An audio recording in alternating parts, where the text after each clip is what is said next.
Welcome back दोस्तों। तो दोस्तों पिछली वीडियो में हमने लगभग सारा सेटअप कर दिया था।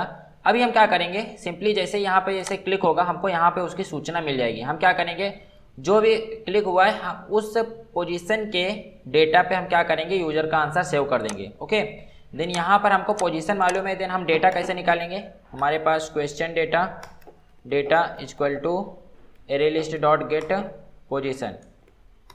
ओके, तो अब हमको इस पोजीशन का डेटा मिल गया। अब इस डेटा में हमको क्या करना है, यूजर का आंसर सेव करना है। तो data dot set user answer, हाँ ये चीज़ ध्यान रखना, सेट यूजर आंसर, एंड यहाँ पे यूजर का जो आंसर रहेगा वो हम क्या करेंगे, सेव कर देंगे। Okay, that's it. अब यहाँ पे आपको डेटा वगैरह एडाप्टर वगैरह नोटिफाई नहीं करना है, सिंपली इतना ही काम करना है। ठीक है, एंड दूसरा काम क्या करना है, ऑन क्लियर क्लिक पे हम क्या करेंगे, सबसे पहले फिर से हम ये डेटा निकालेंगे। तो हमारे पास ये डेटा आ गया। अब डेटा आएगा जैसे ही, तो हम data dot set user answer यहाँ पे हम क्या कर देंगे, नल। ओके, कि मतलब उसने क्लियर कर दिया, मतलब कि उसने कोई भी आंसर नहीं दिया, नल है। ओके, तो ये दो काम हो गया हमारा। अब जैसे ही ये आंसर वगैरह पूरा दे देगा, देन हम क्या करेंगे, जब सबमिट बटन पे क्लिक करेंगे, देन यहाँ पर हम सिंपली क्या करते हैं, एक सबमिट, यहाँ पर हम binding dot submit dot set on click listener okay. तो इस बटन पे हमने क्या किया, क्लिक लिसनर लगा दिया। एंड यहाँ पर हम क्या करते हैं, एक फंक्शन बनाते हैं।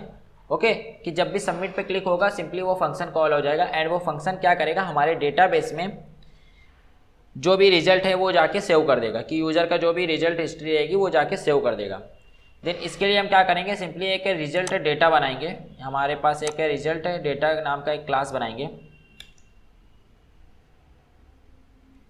न्यू जावा क्लास, एंड यहाँ पे इसका नाम रख देता हूँ रिजल्ट डेटा।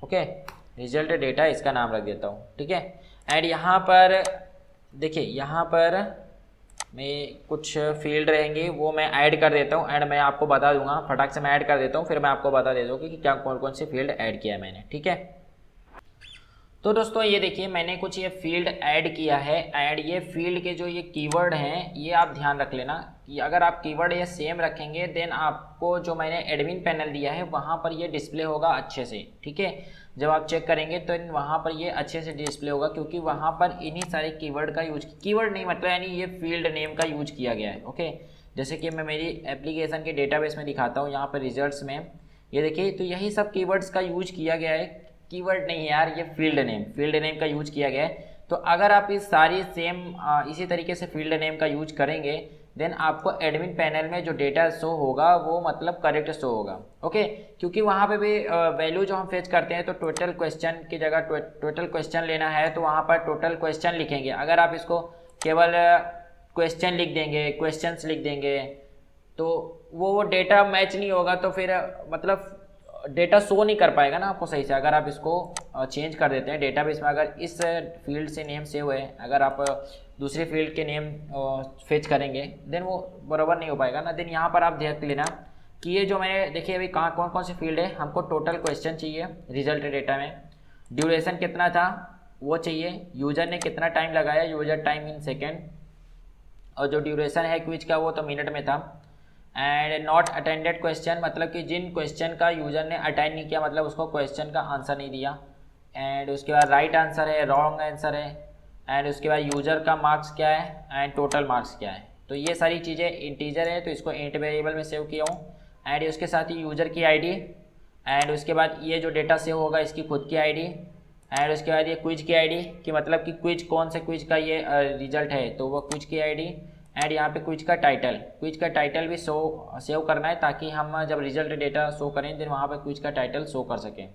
एंड यहाँ पे सिंपली टाइम स्टैम्प है, अटेम्प्टेड एट मतलब कि किस समय ये अटैम्प्ट किया गया था, मतलब यूजर ने यह क्विज टेस्ट दिया था। ठीक है, तो अभी हम क्या करेंगे, एक सिंपली एक कंस्ट्रक्टर बनाते हैं, public result data, and simple से एक कंस्ट्रक्टर बना देते हैं। एंड उसके बाद हम क्या करेंगे, यहाँ पे जनरेट करते हैं code getter setter. Okay, getter setter create करते हैं, एंड उसके बाद यहाँ पे इम्प्लीमेंट कर लेते हैं पार्सेबल को, एंड इसके जो भी फंक्शन हैं उसको इम्प्लीमेंट कर लेते हैं।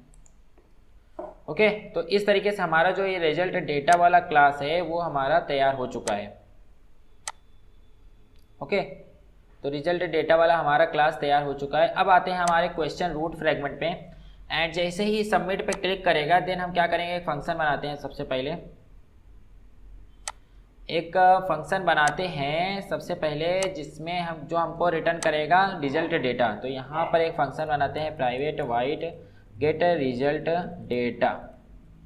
ओके, तो सारा वैलिडेशन यहाँ पर होगा एंड उसके बाद हम क्या करेंगे, डेटा को रिजल्ट मतलब रिटर्न करेंगे। यहाँ पे वाइड की जगह यहाँ पे मैं क्या करूँगा, रिजल्ट डेटा।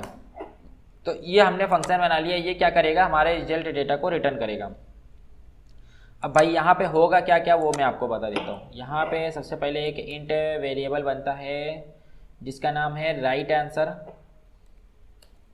एंड उसकी वैल्यू 0। फिर एक इंट वेरिएबल बनेगा जिसका नाम है रॉन्ग आंसर एंड उसकी वैल्यू 0 है।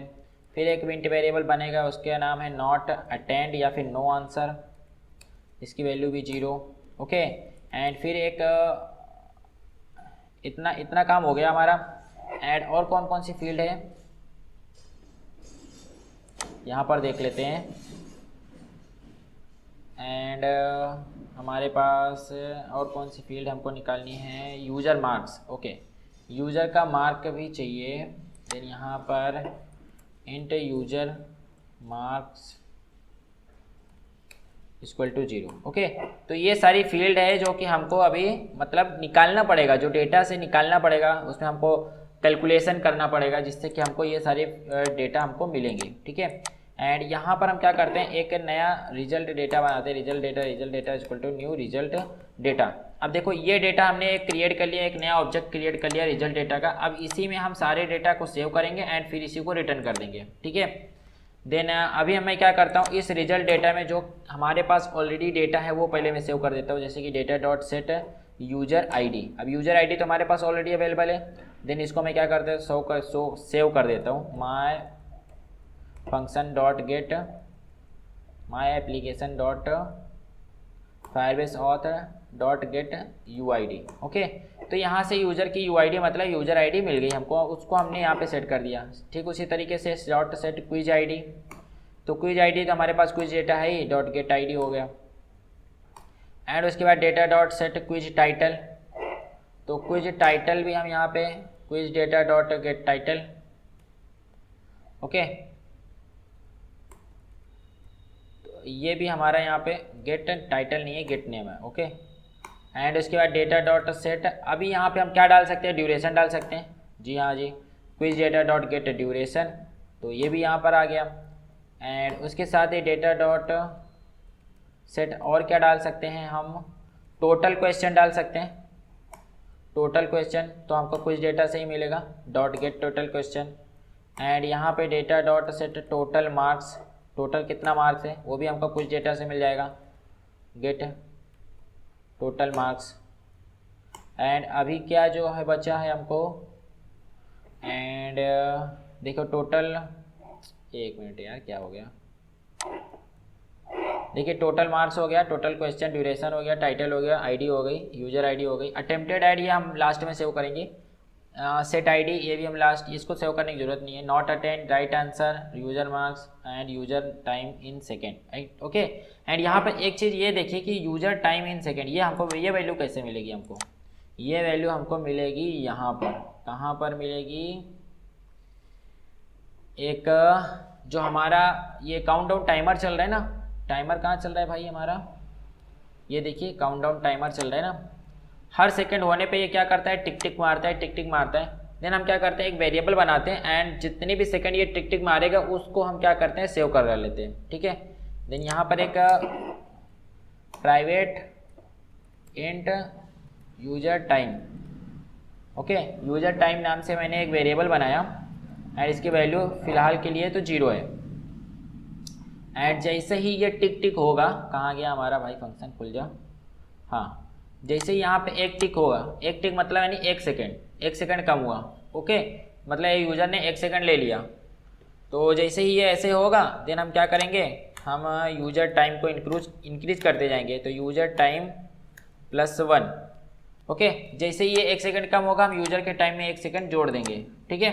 तो इससे हमको मालूम पड़ जाएगा कि यूजर ने कितना टाइम लिया है, ठीक है। ओके, तो अभी यहाँ पर data dot set user time in second, and देखिए ये जो वैल्यू है ना ये सेकंड में है, ये चीज़ ध्यान रखना, ठीक है। अगर आपको कभी इसको शो करना रहेगा रिजल्ट में तो आप इसको सेकंड से मिनट में कन्वर्ट करके शो कर सकते हो, ओके। तो ये सारी चीज़ें जैसे कि हमने ऑलरेडी किया हुआ है। अब ये सारी वैल्यू तो हमको मिल गई, रिजल्ट डेटा में सेट हो गई, लेकिन ये जो वैल्यू है ये कैसे होगी, इसका थोड़ा दिमाग लगाओ। तो सिंपल कुछ नहीं, हमारे पास है डेटा इसका, हम क्या करेंगे सिंपली एक फॉर लूप रन करेंगे, क्वेश्चन डेटा एंड हमारे पास इसका नाम रख देता हूँ क्वेश्चन डेटा, एंड हमारे पास जो एरे लिस्ट है, एरे लिस्ट में क्या सेव है, हमारे पास क्वेश्चन डेटा ही तो सेव है, और हर डेटा में हमारे पास जानकारी है कि यूजर ने कौन सा आंसर दिया है, कौन सा आंसर नहीं दिया है, ओके। तो सारी चीज़ें हैं। तो अभी आप बताइए कि यहाँ पे सारा जो खेल है ना क्वेश्चन डेटा के, ये आंसर से ही डिपेंड करता है, ओके। ये जो यूज़र आंसर की फील्ड है, अभी यहाँ पे आप थोड़ा दिमाग लगाइएगा, एंड मेरे हिसाब से कि अगर दिमाग लगाएंगे तो ये काम आप खुद ही कर सकते हैं, ओके। तो वीडियो को पॉज कीजिए एंड इसकी वैल्यू आप खुद डिसाइड कीजिए कि कैसे होगा, ओके। आई थिंक कि आप सभी लोगों ने किया होगा, तो जिन्होंने नहीं किया है चलो मैं आगे बताता हूँ। देखिए अब हमारे पास मिल गया क्वेश्चन डेटा, अब इस डेटा के अंदर यूजर का आंसर है, ओके। देन हम सबसे पहले हम क्या चेक करेंगे, if question data dot get user answer equal to null. अगर ये नल है तो इसका मतलब यूजर आंसर नहीं दिया है, ओके। यूजर ने आंसर नहीं दिया, ओके। तो हम क्या करेंगे, नो आंसर का वैल्यू जो है वो बढ़ा देंगे, no answer equal to no answer plus 1, मतलब कि इसकी जो भी वैल्यू रहेगी करंट वैल्यू उसमें 1 जोड़ दो, इसकी करंट वैल्यू में 1 जोड़ दो। अगर 0 है तो 1 जोड़ दिए 1 हो जाएगा, 1 है तो 1 जोड़ देंगे तो 2 हो जाएगा। तो पहला केस तो ये होगा। एल्स पार्ट में क्या होगा, एल्स पार्ट में क्या होगा, यहाँ पे एल्स नहीं रहेगा, else if question data dot gate, अगर राइट आंसर दिया है तो राइट आंसर किस तरीके से मालूम कर सकते हैं, जो question data dot get answer, जो राइट आंसर है dot equal to question data dot get user answer. जो राइट आंसर है अगर वो बराबर है क्वेश्चन डेटा डॉट मतलब यूजर के आंसर से, तो इसका मतलब क्या हुआ, यूजर ने राइट आंसर दिया, ओके। तो राइट आंसर दिया तो हम क्या करेंगे, right answer equal to right answer plus 1, ठीक है।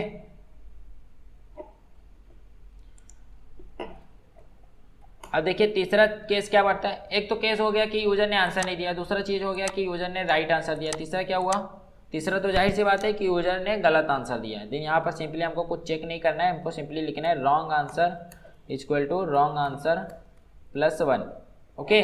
तो अब हमारे पास तीनों फील्ड आ गई, 1 2 3, ये तीनों फील्ड हमारे पास आ गई। अभी हमको सिंपली क्या निकालना है, यूजर का मार्क्स निकालना है कि मार्क्स कितना रहेगा। अब जब हमारे पास राइट आंसर है, अब हमारे पास टोटल क्वेश्चन भी है, देन क्या हम मार्क्स नहीं निकाल सकते कि यूजर का मार्क कितना हुआ, तो वो भी निकाल सकते हैं।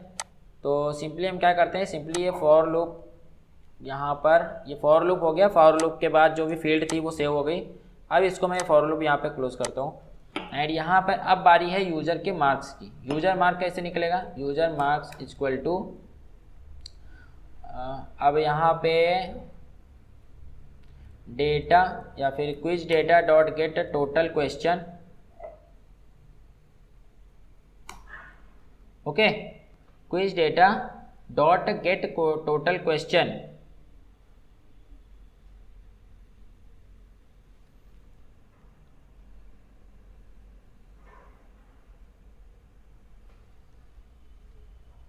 Divided by quiz data dot get total marks, okay. अब देखिए यहाँ पर आपको एक चीज़ ये ध्यान देना होगा, यहाँ पे सिंपली हमको ये निकालना है कि एक राइट आंसर देने पे कितना मार्क्स मिलेगा, ओके।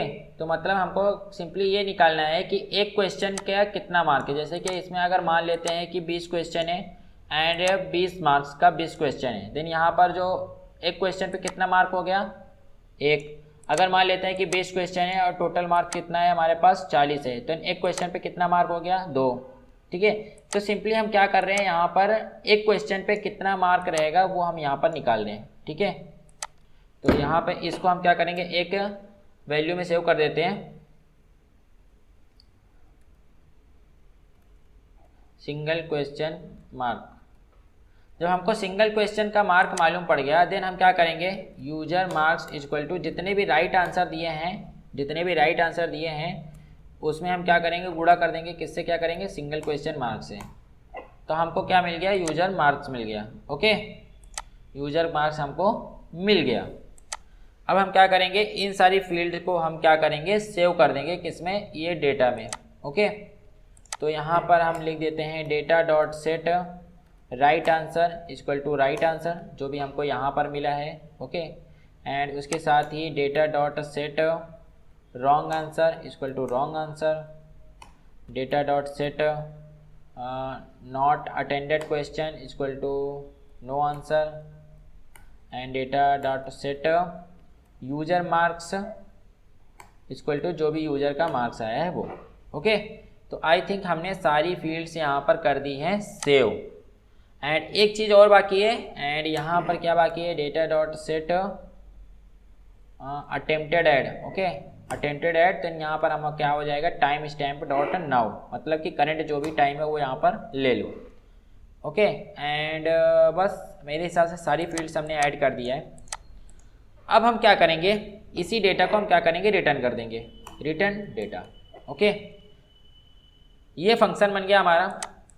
ओके, ये फंक्शन क्या कर रहा है, हमको एक रिजल्ट डेटा प्रोवाइड कर रहा है, जिसमें हम ये सारी गणित हम कर रहे हैं, और गणित करने के बाद हम सिंपली एक रिजल्ट डेटा प्रोवाइड कर देंगे, और ये रिजल्ट डेटा को हम क्या करेंगे, सिंपली फायरबेस में सेव करवा देंगे। ओके, तो बस अभी फिलहाल के लिए इस वीडियो में इतना ही रखते हैं। नेक्स्ट वीडियो में देखेंगे कैसे हम डेटा को सेव करवा सकते हैं। ओके, तो चलिए दोस्तों, मिलते हैं नेक्स्ट वीडियो में।